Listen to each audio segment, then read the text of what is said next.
My name is Moshe Berger. I'm an old friend of Les and Nada. And we're here, as you know, to bid farewell and to conjure up a meaningful image of a woman whose life was filled with meaning, Chana Bas Chosid Ve'idit Goldberg, Mrs. Chana Goldberg. Start with a psalm, and then the Eshes Chayil, and then two grandsons will do the real eulogy. Mizmor David Adonai mi yagur ba'alecha, mi yishkon, you can hear me? Mi yishkon b'har kodshecha. A song of David. Lord, who may sojourn in your tent? Who may dwell in your holy mountain? Holech tamim ufoel tzedek, one who walks in purity, does what is righteous, v'dover emet bilvavo, and who speaks truth in her heart. Lo ragal alashono, has no slander on her tongue. Lo asalere ehu ra, never hurt anybody. Never hurt anybody. V'cherpa lo nasa al krovo, nivze beinav nim'as. When she or he confronts dishonest people, they recoil. Ves yirei Adonai yichabed, and they honor those who show reverence for God and for God's creatures. They honor those who show reverence for God and for God's world. Nishba laharav alo yamir, take an oath. Even against her own self-interest, she'll fulfill that oath. She keeps her word. V'shochad lo al naki lo lakach, incapable of taking any bribe, not just monetary bribe, the other type that is so common. Ose'ela lo yimot le'olam, one who lives according to this description will never falter. Now we'll say the 23rd Psalm. I'll say it in English, and those of you who would like to join with me, please feel free to do so. The Lord is my shepherd, I shall not want. He makes me lie down in green pastures. He leads me beside tranquil waters. He restores my soul. He guides me in righteous paths for his name's sake. Even though I walk through the valley of the shadow of death, I will fear no evil, for you are with me. Your rod and your staff, they comfort me. You prepare a table before me in the presence of my enemies. You've anointed my head with oil. My cup runs over, overflows. Surely goodness and mercy, tov, goodness, v'chesed, mercy, will, the classic translations, will follow me all the days of my life. But that's not the real translation. Yirdafuni kol yamei chayai. They'll pursue me. Goodness and mercy are dynamic. They're forceful. They're intense. Goodness and loving kindness. Kol yamei chayai. All the days of my life. And vashavti beveis Adonai li'orach yamim. And I will dwell in the house of the Lord forever. Eshes Chayil miyimsa. A woman of worth. A woman of valor. A Chayil can be a soldier. A heroic woman, a valiant woman. Who can find them? There's certain European molds that are broken, and they're gone. Who can find such a person? Far beyond pearls is her worth. Her husband's heartfelt trust is in her, and he'll lack for nothing. She bestows only good upon him. She seeks out wool and linen, and her hands work willingly. She's like a merchant fleet, bringing sustenance from afar. She rises while it's still night, and gives provision to her household and direction to the members of her household. With vigor, she girds her loins, she strengthens her arms, she discerns that her enterprise is good. Her lamp does not go out by night. She spreads out her palm to the poor. Yodecha shilcha bekishor, Yodecha shilcha la'ani, and v'chapeha not tomchu falech. She spreads out her palm to the poor and extends her hand to the destitutes. She fears not snow for her household is clothed with scarlet wool, thanks to her. Strength and splendor are her clothing. She cheerfully awaits the last day. You're talking about a woman who in her last days were able to make her visitors laugh. Her mouth is opened with wisdom. Piha pascha b'chachma. When she spoke, it was worth listening. And the teaching of loving kindness is on her tongue. We'll talk about how to define chesed, how to define loving kindness, because she modeled it. Her children arise and praise her. Her husband, he lauds her. Rabos bonos asochoyol, viat alisa kulanu.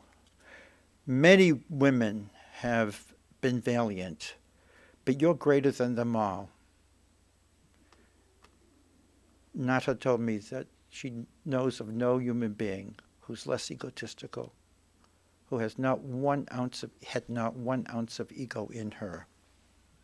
Give her the fruits of her labor, of her hand, and let her deeds pray her wherever she is mentioned. We'll call upon two grandsons, the two grandsons, first Matthew, and then Larry. First Michael and then Larry.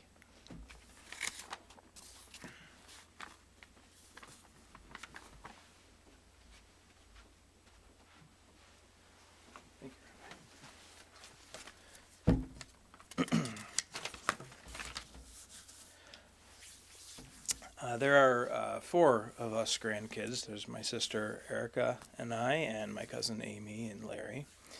Larry's going to share some stories in a bit as well. Grandma Chana lived for us grandchildren. We were her pride and joy. I remember going to her apartment, and she'd be sitting outside with her friends, and she would always get so excited to introduce us, usually reintroduce us to whoever she was sitting with.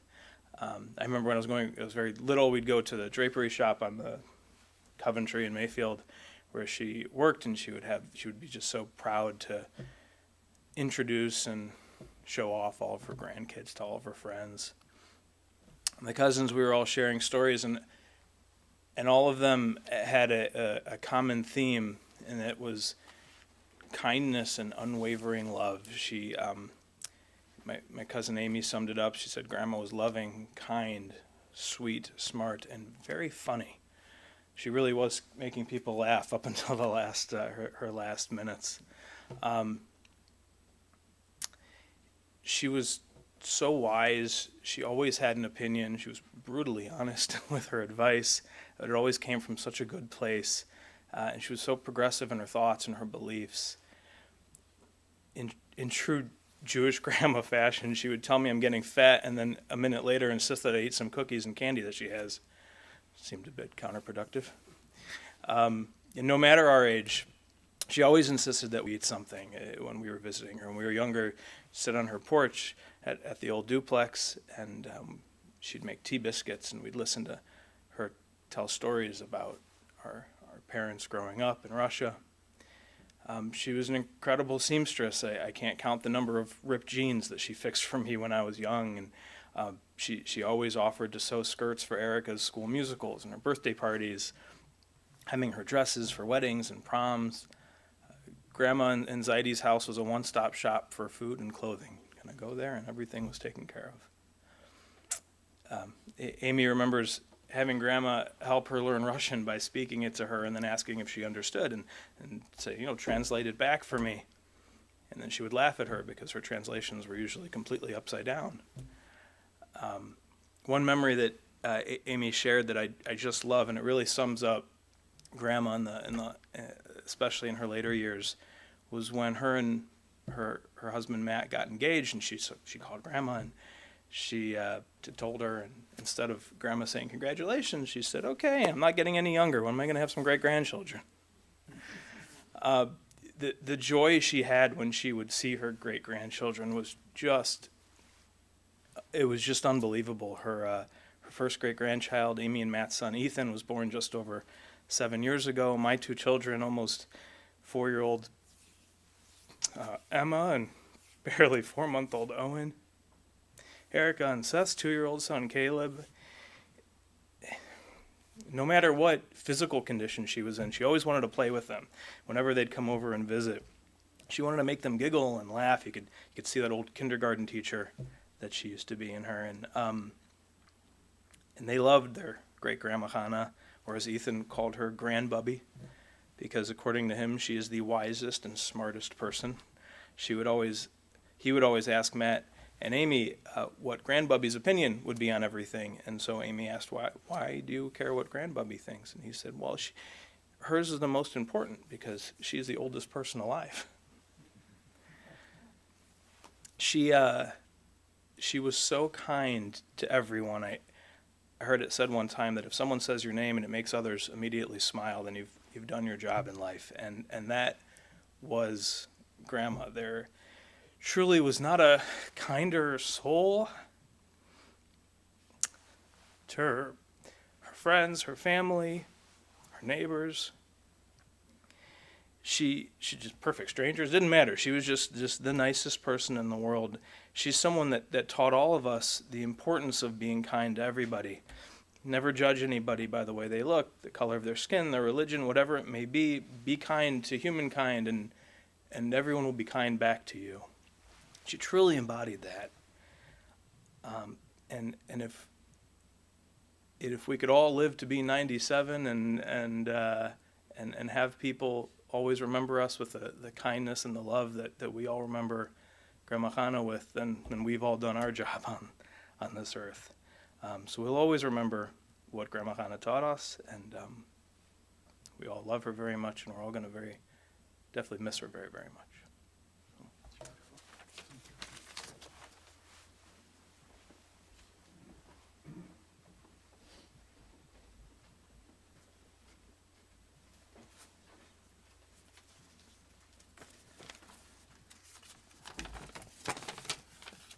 Some of my strongest memories of my grandma sound just like I'd like to buy a vowel.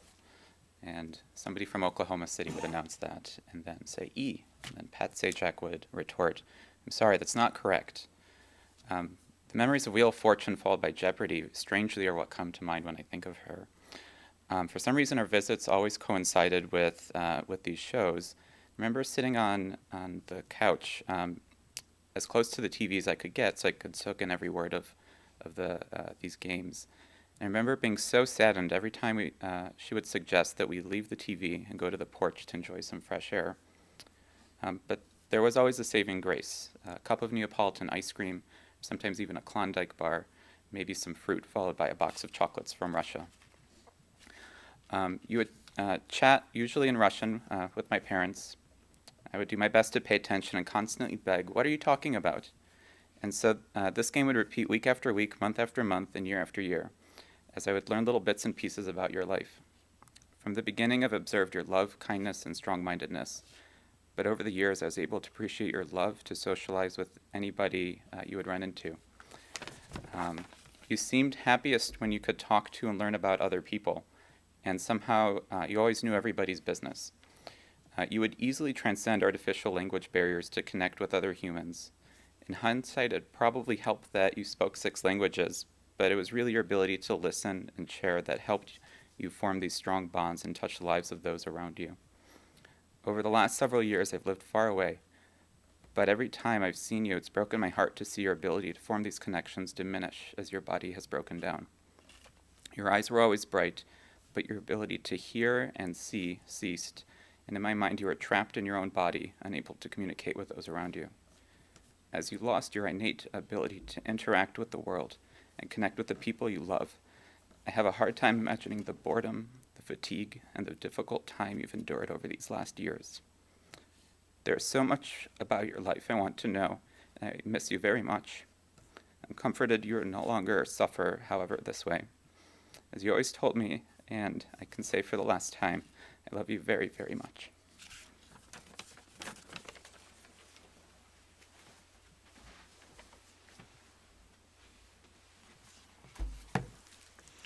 It's reinforcing everything that the children told me about Chana.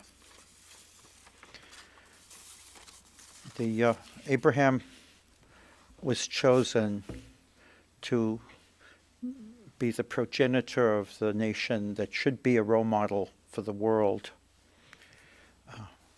because the rabbis teach us of his quality of loving kindness, chesed, titin chesed la'Avraham. Famous story in the biblical narrative details how he stood in his porch, sat on his porch on a hot, hot day, waiting and yearning for guests so he could feed them. If I have, I need to fuel the other.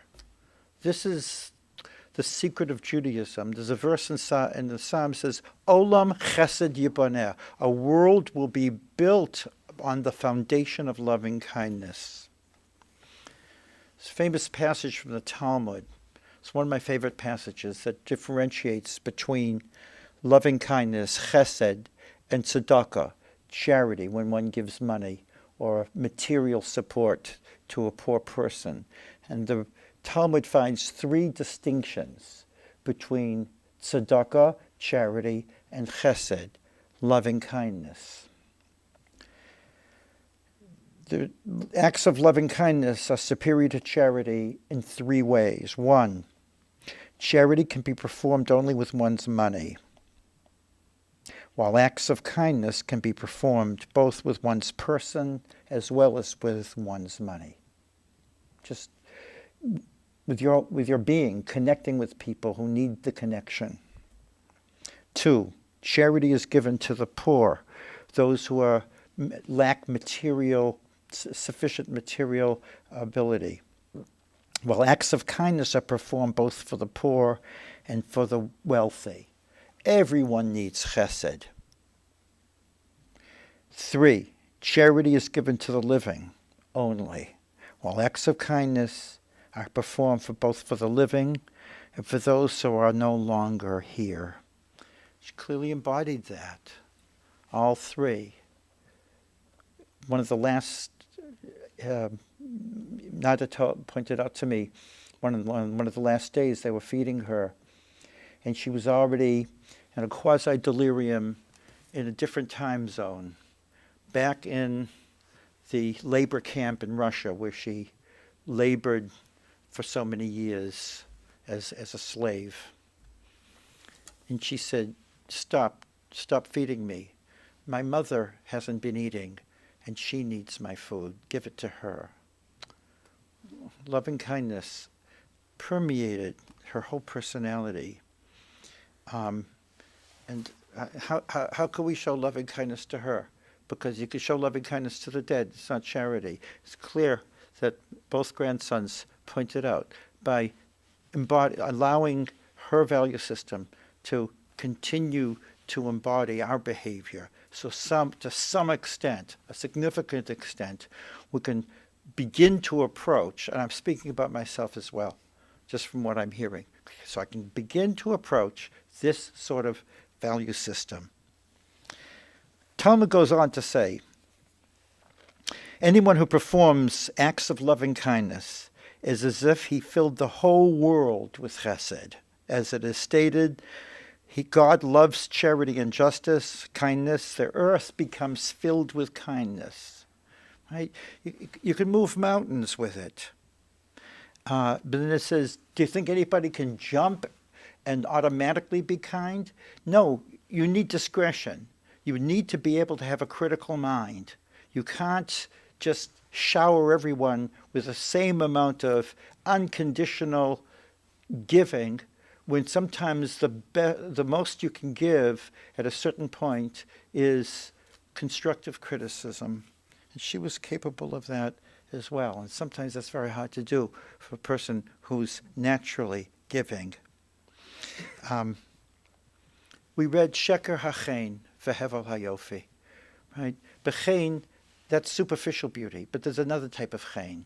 Chain is a type of glow, a charisma in the person where when you mention her name to someone who knew her, the person, it it precipitates a smile. So that sort of charm and grace. Any person who has grace about him, the Talmud says, it is certain that that person is God-fearing. And they give a proof text. The grace and the chesed of God is from everlasting to everlasting upon those who are permeated with that quality. She was wise, she was dynamic, she was skilled. All that was channeled into loving kindness. Olam chesed yibaneh, a world of loving kindness shall be ultimately built. She added more than one brick to a redemptive reality, which the world, now it seems more than ever, needs so, so badly. Chana bas Chesed Edith Goldberg, may her memory be a blessing. Tia nafshat soror b'tzur hachayim, may her soul be enveloped in under the wings of the Shekhinah, and in what another religion calls the great getting up morning, when redemption will happen. The family will reunite with you, and you'll take a leadership role.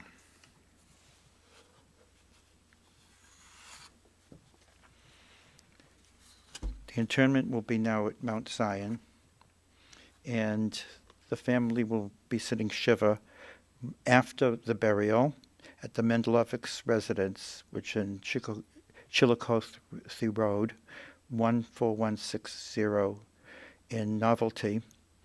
So that's now, after the burial, until 7 p.m. Tomorrow, between 7 and 9 p.m., and Friday, between 12 noon and 3 p.m. Contributions are suggested to a charity of your choice. Please rise for the El Malei Rachamim.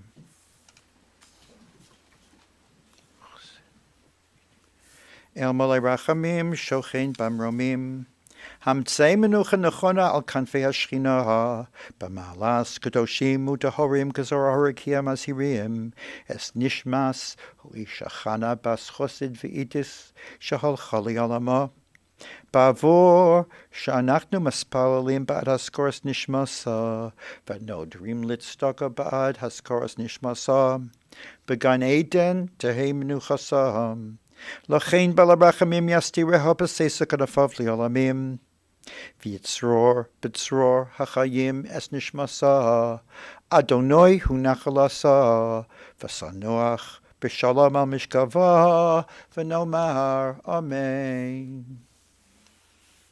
Okay, the service is now ended. Do the pallbearers know who they are? They can come forward.